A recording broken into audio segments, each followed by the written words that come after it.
कविता का पति Harish rice factory में मजदूरी करता है और उसके बदले महीने में उसे सिर्फ 5,000 रुपए ही मिलते हैं, जिससे उन्हें 2 वक्त का खाना भी ठीक से नहीं मिल पाता है। हाँ जी, सुनते हो, मुझे मछली खाने का बड़ा मन कर रहा है। कल बाजार से मछली ला दोगे क्या?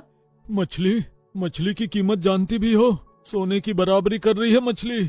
क्या जी, आपको तो पता है कि मुझे मछली खाना कितना पसंद है। दाल चावल और नमक चावल खा खा कर मैं पक गई हूँ। पक गई हो तो खुद पैसा कमाओ और खुद खरीद कर खाओ। हाँ, पैसे कमाने के लिए बाहर जाना पड़ेगा। आप तो मुझे घर के बाहर निकलने ही नहीं देते हो। हमारी घर की बहुएं घर से बाहर नहीं जाती हैं।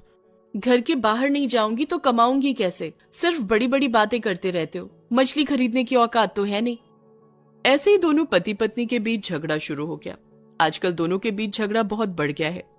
गरीबी इंसान से सुख शांति और इंसानियत तीनों चूस लेती है। ये बात तो कविता और हरीश को अच्छे से पता चल रही थी। इतने में ठंड का मौसम आ भी गया। गर्मी उसे अच्छी लगती है जिसके पास एसी हो, और सर्दी उसे अच्छी लगती है जिसके पास गर्म कपड़े और रजाई हो। कविता और हरीश के पास तो कुछ भी नहीं था। गर्मी में फिर भी पेड़ के नीचे बैठकर थोड़ी शांति मिल जाती थी, लेकिन सर्दी का क्या? घर में एक ही रजाई थी जो कविता की बूढ़ी सास कुंती इस्तेमाल करती थी। बेचारी कविता ठंड में कांपती रहती थी। ठंड का मौसम आते ही कविता ने हरीश से कहा, सुनो जी, इस साल मैं ठंड सह नहीं पाऊंगी, आप एक रजाई खरीद कर ले आओ। मेरे पास रजाई खरीदने के लिए पैसे नहीं हैं।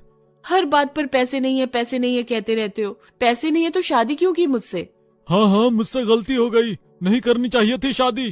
फिर से दोनों झगड़ने लगे। कविता की सास ने कहा, क्या हुआ?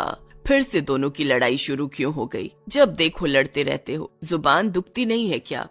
दुखती है माँ जी, लेकिन क्या करें, जिंदगी खराब हो गई है शादी के बाद। कहाँ सोचा था कि मैं रानी बनकर रहूंगी, यहाँ तो मैं नौकरानी बन गई। रानी बनने का इतना ही शौक था तो किसी राजा से शादी क्यों नहीं की? अरे चुप रहो तुम दोनों, बस झगड़ने से सब कुछ सही हो जाएगा क्या? पैसे कमाने के लिए मेहनत करनी पड़ेगी। मेहनत तो मैं करता हूँ माँ, लेकिन मुझे सिर्फ 5,000 रुपए ही मिलते हैं। उसमें मैं घर कैसे चलाऊं?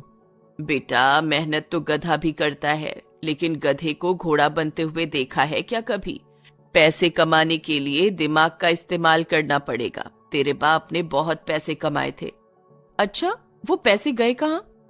क्या बताऊं बहू, तुझे तो पता ही है कि हमारा गांव नदी के पास है। हर 2 साल में बाढ़ आती है। हरीश के बाप ने बहुत सारा पैसा घर में ही रख दिया था और बाढ़ से पूरा घर बह गया। पैसे भी पानी में बह गए। आज अगर वो पैसे होते तो हमें इतना सहना नहीं पड़ता।